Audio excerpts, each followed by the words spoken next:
Now, we are going to talk about list versus tuples. So we'll mostly talk about how both are stored in a memory, or we'll discuss more about like which one is the faster. So we know that both are considered as in sequence type, right? And we have also discussed about the named tuple, but here we are discussing about the tuple in the sense of it is immutables.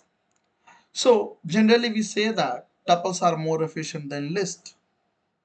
Unless you need a mutability of the container, you should always build a tuple instead of list because it is faster, right?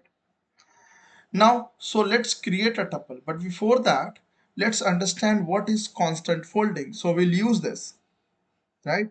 So again, so here we are talking about how to optimize the Python implementation, or how to optimize the Python code. So what is the constant folding? It is a process of recognizing and evaluating the constant expressions, right, at a compile time rather than computing them at a runtime. So at a compile time, right, we recognize and evaluate the constant expression. That is what the constant folding is, right? For that we have this modules which allow you to see the Python bytecode, right? So we'll see that like how this can be used, right? We'll understand why we are using this. So first let's use this module. It is already available with Python. We are saying from this import this.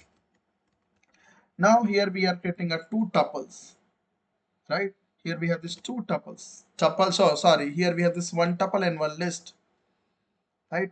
Now we want to understand what Python does when it compile the statement, when you try to run the statement, right? For that we can use this module. So here with this module we are trying to compile this tuple. All the element inside the tuple is immutable. This is also a string. This is also the eval. All these objects are immutable. Let's try to see what happens during the compile time when you create these objects.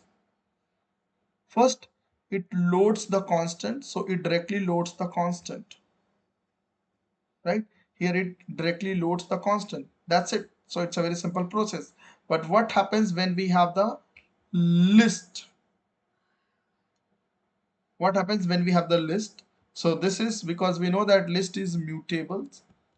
So when we run this, first it build the list, then after that it load the constant inside this list, and then list extended. So that means here the loading constant is converted into a tuple. We can see that then it convert to a list and then return the value. So it's a multiple steps, right? So, and that's the one reason tuple work faster. Tuple gives you the object faster compared to the list, right? In fact, we can easily check this with the timeit functions. Here, let's import the timeit function.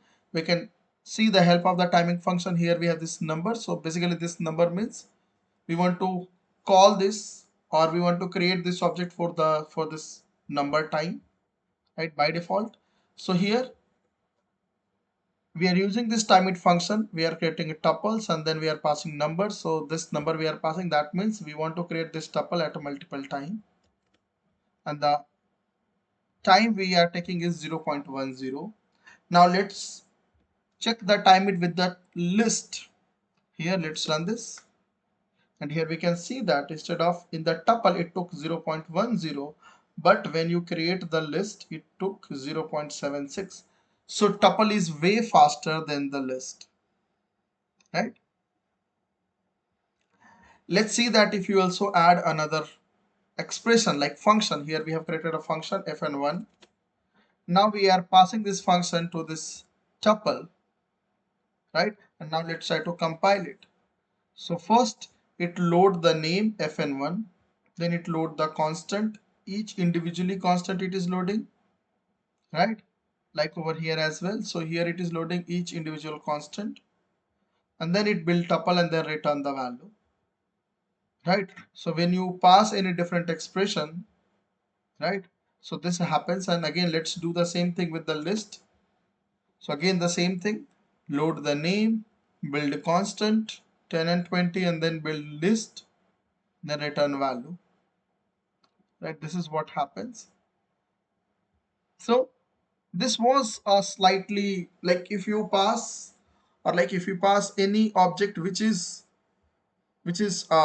kind of a different kind of object which is not immutable, right, then it behaves differently.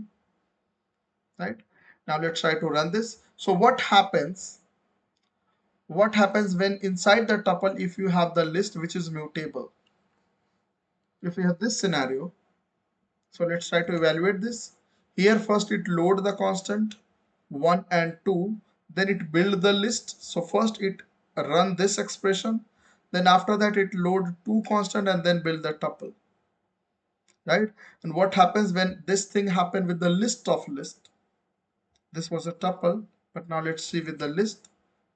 Again the same thing, right? We loaded two element, build list, again loaded two element, build list, and then return the value.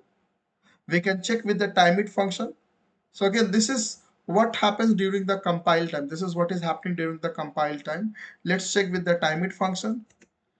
So this is with the tuple we are getting 0.09, and with the list of list we are getting 0.10, or slightly faster, not that much impacting, because inside that tuple we have the mutable object, and that's the reason we are getting this value, right?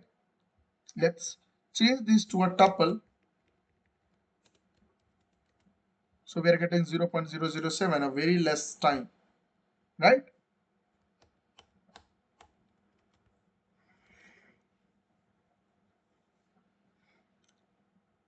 Now, now copying list and tuples, right? So now let's look at creating a copy of both list and tuple. So here we have this L1 and L2. So L1 and T1, L1 is the list and T1 is the tuple. Let's check the ID of this. So this is the list and this is the tuple.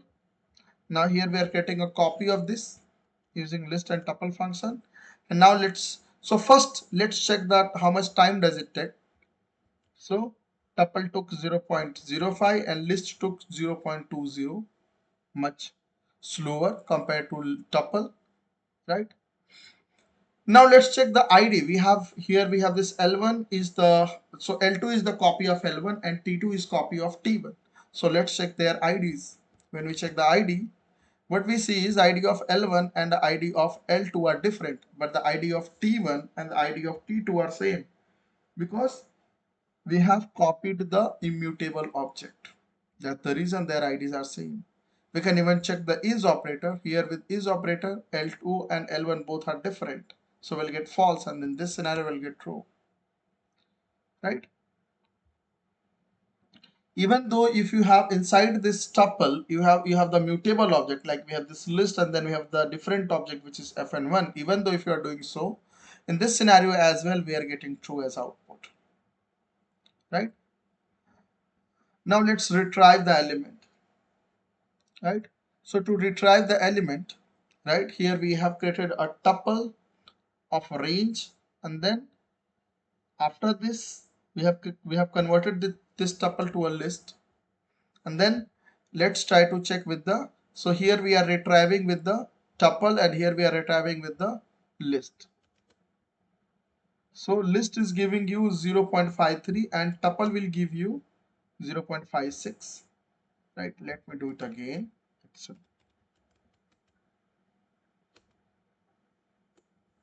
Yeah, so here what we can see is tuple is slower. This should not happen. I don't know why this is happening, right? This is just a random chance, right? Tuple could be faster, so tuple is faster, like, so earlier I have tested, and then the list is a bit slower. It is not very much different, right?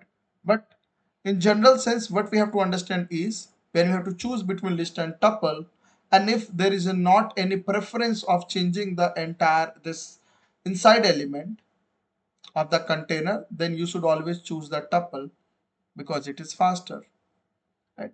And this is it about list versus tuple. Thank you very much.